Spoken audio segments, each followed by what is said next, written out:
Recently, I was thinking about a poem I like. It's called The Man Who Wasn't There by William Mearns. Pretty short. Yesterday upon the stair, I met a man who wasn't there. He wasn't there again today. Oh, how I wish he'd go away. There's been a lot of speculation about who's the man who wasn't there. Is it a spirit? Is it a memory? Is it parts of me that are lingering? Is it an unresolved moment that I have? Is it an unseen influence? Who is the man upon the stair who isn't there? How much of our lives are governed, actually, by faint impressions of others? The things that linger. We can't really see them. We can't really have open relationships with them. Because when we try to look at them, they're not there. But we know that when we look away, in fact, they really are there. And they influence us, and they impact us.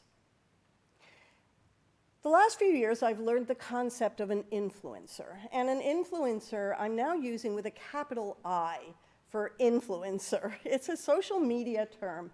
And I wasn't familiar with it until I started to understand, through conversation with my kids, with their friends, etc., what are these influencers? And these influencers are people on social media whose job it is to influence others. They're to gather a group, a community together whose only purpose is so they can influence them. And they're going to influence them usually to buy certain products because influencers are often connected as promoters of brands. And so they're going to promote these brands and influence their community to actually go and buy these brands. So there's transparency to it. They are influencers. This is what they do. And they're engaged in it, and it's something that is widely known and widely accepted.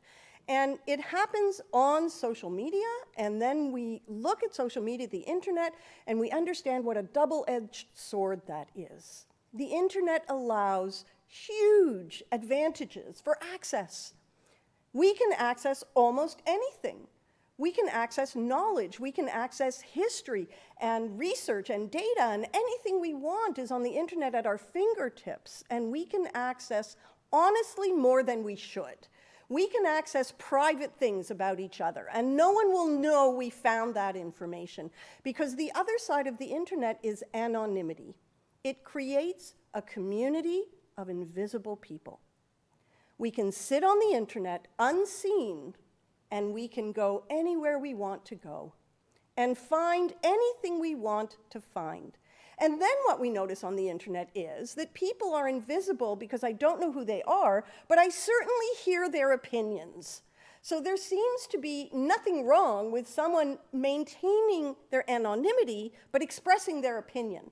And that's perfectly acceptable. And that is something new, because in human history, we used to only validate an opinion if the person put their name to it, if they stood by what they said. And then we would take it and consider it. But on the internet now, there's a voice for every anonymous person, and everybody feels entitled to that voice, and it's perfectly acceptable to express themselves, ourselves, and still remain invisible, and still not have to show who we are. In this week's Parsha, Re'eh, Moses warns Israel that when we get into the land, and then we're expecting him to say what he's always said, what God has always said. Get rid of the idols. Get rid of all the altars. Get rid of all the sculptures and all the statues. And in fact, he does. But then he takes it one step further and he says, because they'll influence you. And now what he's talking about is not getting rid of the idols, it's getting rid of the influences of the idols. That's different. And so when we look at it, we understand that influencers are things we almost see. We almost see them, but we won't see them. That's the power of the influence. We can't confront them. We don't see them. Today we know that we're influenced by everything around us, and particularly in marketing. That's why products have jingles, little songs, small enough that we'll remember them, we'll memorize them, we'll sing them, they'll enter our head, we can't get rid of them all day long. And when we walk into a supermarket and we don't know which brand to buy, the brand singing in our head is going to be the brand that we reach for. And there's the influence. And we didn't even realize that was happening. We thought we were actually humming a catchy tune. It's an influence upon us. And we know that it goes everywhere. What gets put at eye level in a supermarket is put there in order to influence our shopping. What we have to reach for above, we're not even going to try. And if we have to get down below and actually huffle around to try to get something, no, better at eye level. There's the influence.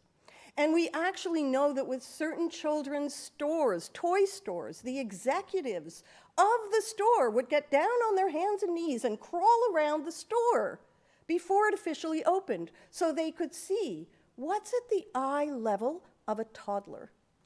Let's put the stuff we want to influence about at the eye level of a toddler. Because now the toddler's going to walk with the parent through the store. They have a different eye level than we have. The toddler will see it. The toddler now becomes the influencer. And the toddler will now influence the parents. They want that. It's all the influences that come at us. It's all the man who wasn't there. The things we don't see. In our world, it goes one step further, and we attach expertise to celebrity. And celebrities then default to influencers. So for some reason, we think that if someone is famous and someone is a celebrity, they're a genius. They somehow know everything, and their voice and their opinion will be the influencing opinion. And so we get singers, and we get actors, and we get all kinds of celebrities suddenly voicing their opinion about politics and about world peace. And particularly, as we know as a community, often we will hear the opinion about Israel and what's going on in the Middle East coming from someone who likely has never been there, has no idea what's going on, does not understand the nuances of culture and history, does not understand the passions of the place on all sides, and yet they have an expert opinion that they will share and influence. And then social media blows up and explodes. And our children often are confronted and put into defensive positions online because some celebrity made a comment and now has become an influencer and now has become the expert.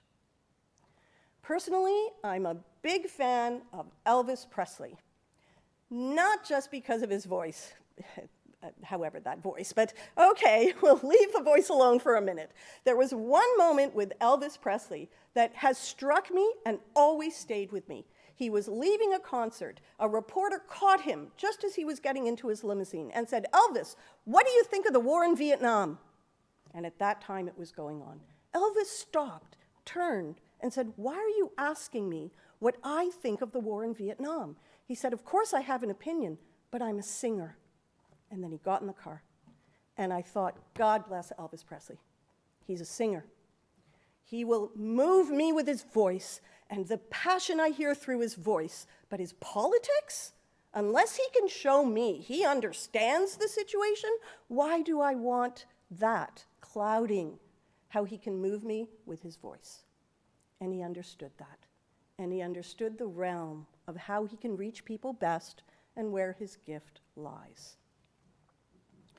When we look at the Parsha, it starts with the word Re'eh, which is how we name the Parsha. And Re'eh means see. And at the end of the Parsha, it ends with the word Yira'eh, be seen. And the whole Parsha now is inside that message, see and be seen. It's extremely important. We don't want to live our lives unseen. We don't want to influence each other.